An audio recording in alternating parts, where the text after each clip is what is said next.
Want a quick and easy restaurant style salsa? I've got just the recipe for you. Your food processor will do all the work for you. See you in a bit.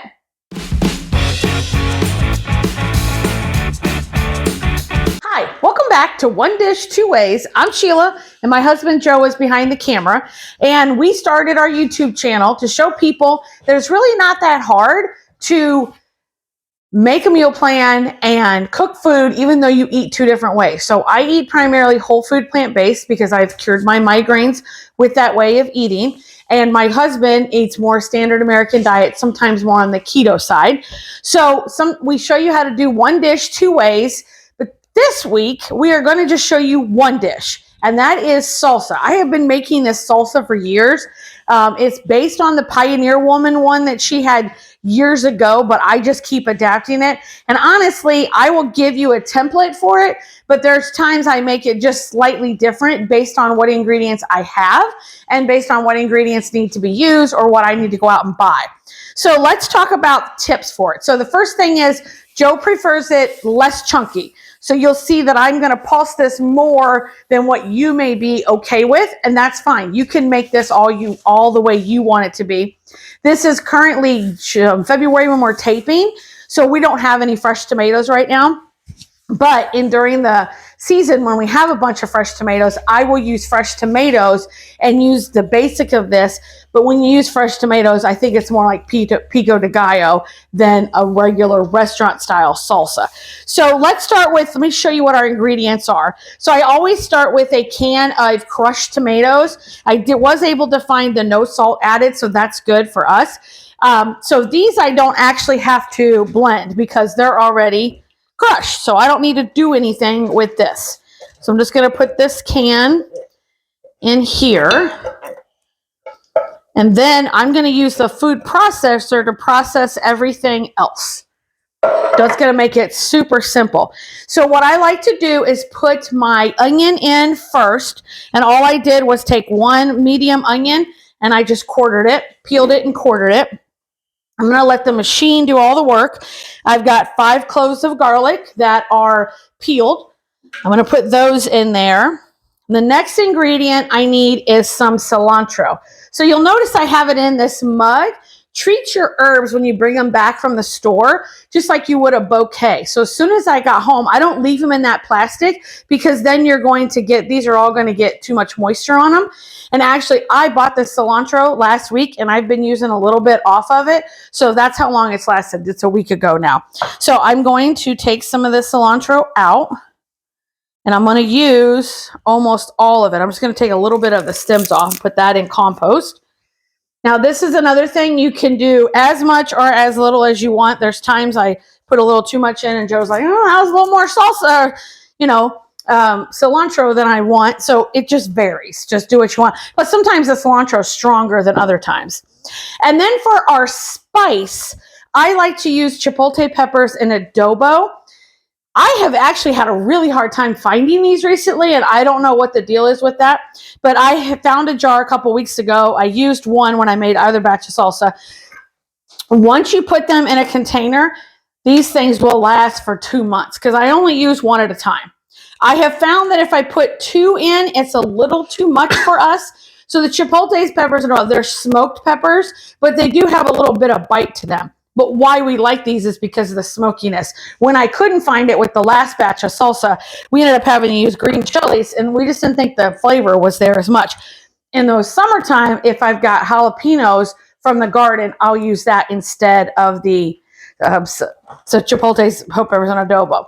So what we're going to do is we're going to pulse this for a little bit before I add the rest of the tomatoes. Because if I just add the rest of the tomatoes, then this all won't get processed enough because these are already chopped up some.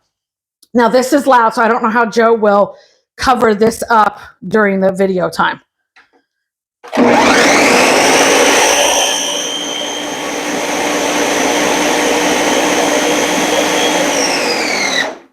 So I just got this started, and you'll see how much already it got pulsed. But now I need to add the liquid so that I can get it to be the texture that Joe wants. So I'm going to put 1 can in. So this is it's either Rotel or off version. It's actually Rotel. So I was able to find the no salt added, and I did find these at Walmart. And then sometimes the off brand of this has it too. So I got 2 small cans of the Rotel with the green chilies. And you can get, sometimes they have flavor where you can get them hotter if you want. Now, I will say that this sometimes can be very thick, and Joe doesn't like it as much thick. I don't really care one way or the other. So I am going to add a little bit of water, and that sometimes after you put it in the fridge and you bring it out, you do need to stir it so that it's not too thick. So I'm just going to add a little bit in here, and then we're going to pulse it till we get it to the size of all the vegetables that we want.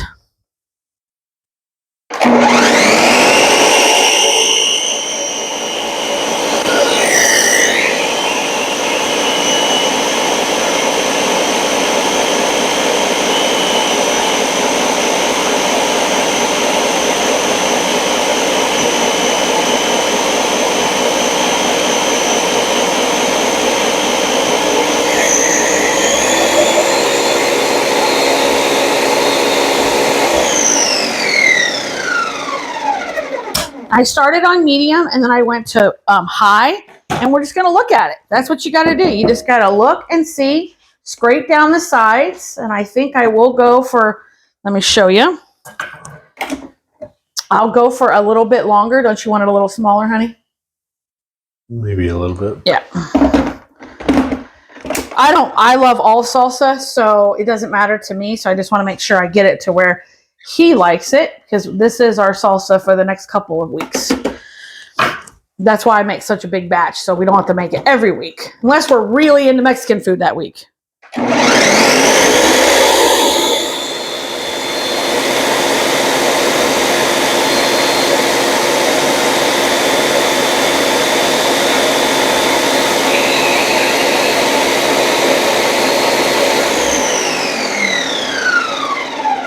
So that was another 15 seconds, and that time I did strictly high. Is that good? Yeah. That's good. Perfect. Okay, so let's pour it, and we're going to mix it in with our tomatoes, our pureed tomatoes here, or crushed tomatoes, I'm sorry. And we're going to taste it on camera, but I will tell you it's always better when you let it sit. And we're going to have burritos tonight for dinner, so we'll use this for that. I have used this with non-dairy sour cream, mixed it together, makes a great dressing. I know my mom likes to eat her raw vegetables sometimes in salsa as a calorie-free item. And the reason I like to do the no salt added is because salsa, some of the brands can have quite a bit of salt in them, which I didn't realize. And being I love salsa, that's probably not a good thing, because I can use salsa and tofu scramble. Yeah, I just like that kind of condiment. So we got all this mixed in. You could add some spices if you wanted. You could add some cumin, a little taco seasoning. Completely up to you. Oh, and another thing, if you've got some peppers, like bell peppers, they're kind of on the, we need to get these used, pulse them in there with it. I've done that before. And then after, now I'm stirring it in here, but I'm going to pour it into mason jars, and that's how I'll store it, in 2 or 3 mason jars. And I've also frozen it before too. If we're going to go on a trip and I want to make sure I have it for the trip, then you can also freeze this. So Joe, if you want to come in, we can do a little taste test of the salsa. And we know what it is, but every time I do it, it is just slightly different.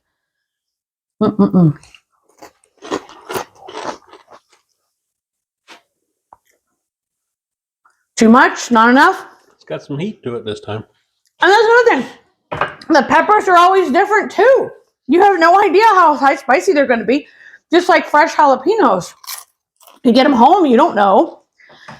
So more cilantro. Anything more you want in it? Nope, that batch is pretty good. Good.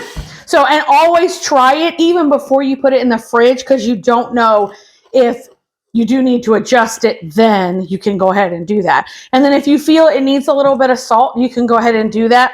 I figure by the time Joe makes a burrito with cheese, there's salt and cheese, it will be fine. Because he's not, and there's always some, what do you call it? Salt on the chips if he has chips and salsa. So Just make it your own and try to use what you have. And like I said, if you do buy the little can of the chipotle peppers and adobo sauce, they last in Tupperware for probably 2 months. Because then sometimes I just use the liquid and season refried beans with that. There's many things that you could do with it. So let us know in the comment, what do you use salsa for that we have not thought about? Because we'd love to hear about it. So thank you so much for joining us. If you like what you see, if you want to subscribe, we put videos out every Wednesday and it'll tell you when the new ones come out. Thank you, everybody. Have a good week.